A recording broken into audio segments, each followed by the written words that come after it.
Assalamualaikum warahmatullahi wabarakatuh. Saya Aryo Jaya, NIM 215100058. Saya akan menjelaskan ekonomi perkebunan dan pesisir.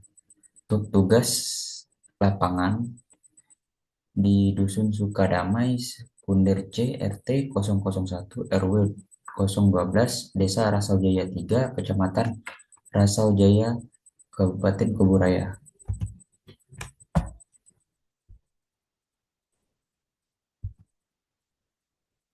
Pertama, analisis dan interpretasi data. Yang pertama, skor agak sakit yaitu leher, lutut, betis, pergelangan, kaki, dan kaki. Yang kedua, skor sakit yaitu bahu, lengan, pinggang, pinggung, pergelangan tangan, dan tangan.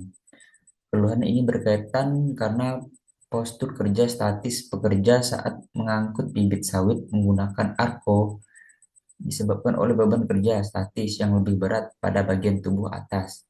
Aktivitas mengangkat dan membawa bibit sawit dengan posisi bahu terangkat dengan menahan beban, serta pinggang dan pinggung yang cenderung membungkuk atau menahan beban secara isometrik menyebabkan peningkatan tekanan pada otot dan sendi dan lama jam kerja selama 10 jam. Selanjutnya terdapat perbedaan yang signifikan dalam pola keluhan yang disebabkan oleh variasi dalam postur kerja dan beban kerja yang dapat mempengaruhi keluhan tersebut. Faktor ergonomi yang signifikan adalah postur kerja semakin tidak ergonomi. Postur kerja semakin tinggi, risiko terkena MSDS. Durasi kerja juga berpengaruh karena semakin lama seseorang bekerja, semakin besar risiko terkena MSDS akibat melakukan pekerjaan dengan postur yang sama. Analisis risiko tangani keluhan punggung bawah karena menyerang 70 pekerja yang dapat menyebabkan penurunan produktivitas pekerja sebesar 70%. Ini dapat mempengaruhi pendapatan tempat kerja dan berpotensi menjadi kronis. Menghubungkan temuan dengan faktor risiko ergonomi. Postur tubuh saat mengangkut beban menggunakan arko dengan posisi tangan menekuk dan badan membungkuk ini menjadi pemicu keluhan dari pinggang, punggung, lengan, bahu, tangan, dan pergelangan tangan diperburuk oleh aktivitas repetitif, yaitu saat proses kerja mengangkut bibit sawit dan dengan beban berat. Selanjutnya, faktor lingkungan suhu tinggi dapat menyebabkan peningkatan suhu tubuh yang berpotensi mengakibatkan dehidrasi dan kelelahan, sehingga melemahkan postur tubuh pekerja. Ketika suhu terlalu rendah, otot menjadi kaku yang dapat menghambat aliran darah sehingga otot cepat mengalami nyeri yang lama-kelamaan menyebabkan MSDS. Selanjutnya ada analisis beban kerja. Beban statis postur punggung dan pinggang yang cenderung membungkuk atau kaku saat menopang beban bibit buah sawit. Selanjutnya ada beban dinamis, membawa bibit sawit sambil berjalan di medan yang tidak rata. Gerakan memutar tubuh saat mengambil, memindahkan, dan meletakkan bibit. Prioritas intervensi ergonomi, hierarki pengendalian risiko. Yang pertama, rekayasa teknik. Intervensinya penyediaan alat ukur ergonomi dengan pegangan sesuai penyediaan alat angkut ergonomi dengan pegangan sesuai antropometri pekerja, perbaikan jalur angkut, diratakan atau dipadatkan, tidak licin. Alasan mengurangi tuntutan biomekanik tubuh dan menurunkan tekanan pada sendi dan otot, terutama pada punggung bawah, bahu, dan ekstremitas bawah. Yang kedua, administratif kontrol, batasan berat maksimum bibit yang boleh diangkat per orang. Alasannya menurunkan durasi dan frekuensi paparan risiko serta meningkatkan kesadaran pekerja terhadap postur kerja aman. Yang ketiga, APD, sepatu keselamatan dengan sol anti-slip dan bantalan tumit sarung tangan kerja untuk meningkatkan grip dan mengurangi tekanan tangan. Sabuk penyangga pinggang, back support sebagai pelindung tambahan. Alasnya, APD tidak menghilangkan bahaya tetapi mengurangi dampak cedera terutama pada kaki, tangan, dan punggung bawah. Rekomendasi perbaikan. Penyediaan jalur angkut khusus yang rata dan tidak licin.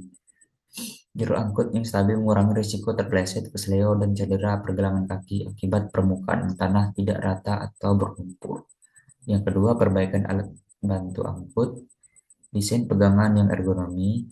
Pegangan dilapisi bahan anti-slip dan disesuaikan dengan tinggi rata-rata pekerja untuk mengurangi tekanan pada pergelangan tangan dan tangan. Selanjutnya, program administratif dan kesehatan. Rekomendasi kebijakan atau program administratif. Yang pertama, penyusunan dan penerapan SOP ergonomi, pengangkutan bibit, menetapkan batas maksimum beban angkut pekerja berdasarkan prinsip ergonomi, bukan sekedar kebiasaan kerja, mengatur metode angkat dan angkut yang aman, termasuk posisi tubuh, cara membawa, dan penggunaan alat bantu.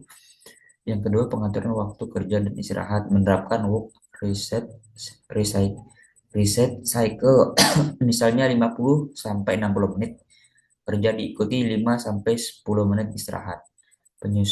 Penyesuaian durasi kerja pada kondisi panas, hujan atau medan berat, beban statis dan dinamis yang berkepanjangan, meningkatkan risiko kelelahan dan gangguan muskuloskeletal. Keterbatasan suplai NBM bersifat subjektif. NBM sepenuhnya bergantung pada persepsi dan ingatan pekerja terhadap rasa nyeri atau ketidaknyamanan. Tingkat nyeri dapat berbeda antar individu meskipun beban kerja sama. Yang kedua, tidak mengukur penyebab secara langsung. NBM hanya menunjukkan lokasi dan tingkat keluhan tanpa mampu mengidentifikasi postur spesifik yang berisiko beban, angkat aktual frekuensi, dan durasi kerja. Yang ketiga, tidak menggambarkan paparan jangka panjang secara akurat. NBM umum merekam keluhan dalam periode waktu tertentu, harian atau mingguan, sehingga tidak mampu membedakan keluhan akut dan kronis, tidak menggambarkan akumulasi beban kerja bertahun-tahun. Metode tambahan, REBA menilai risiko ergonomi berdasarkan postur seluruh tubuh saat pekerja mengangkat dan membawa bibit. Contohnya, mengangkut bibit sawit dengan gerakan dinamis di medan tidak rata, menilai keluhan pada leher, bahu, pinggang, lutut, dan kaki yang teridentifikasi melalui NBM dengan skor risiko postur kerja. Yang kedua, RULA menilai risiko ergonomi pada ekstremitas atas, bahu, lengan, pergelangan tangan, aktivitas membawa beban dengan genggaman kuat, memvalidasi keluhan pada bahu, lengan, dan tangan yang dilaporkan pekerja. Validasi dan tindak lanjut. Proposal evaluasi tidak lanjut yang diselenggarakan dalam 2 fase utama selama 6 bulan.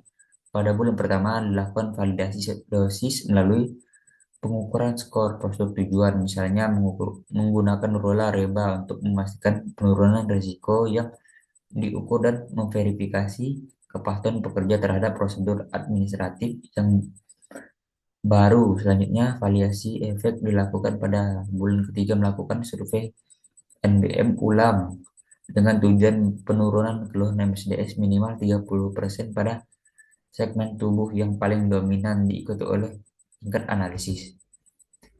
Refleksi pembelajaran wawasan ergonomi yang paling berharga. Wawasan yang paling berharga adalah bahwa ergonomi terapan harus memusatkan perhatian pada kontrol rekayasa, karena solusi ini menawarkan perlindungan terhadap resiko secara penandaan tidak bergantung pada faktor eksternal.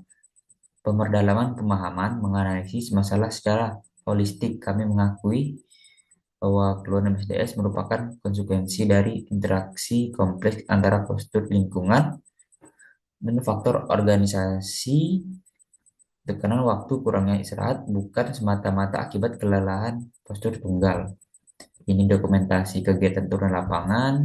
Sekian dari saya. Saya ucapkan terima kasih. Assalamualaikum warahmatullahi wabarakatuh.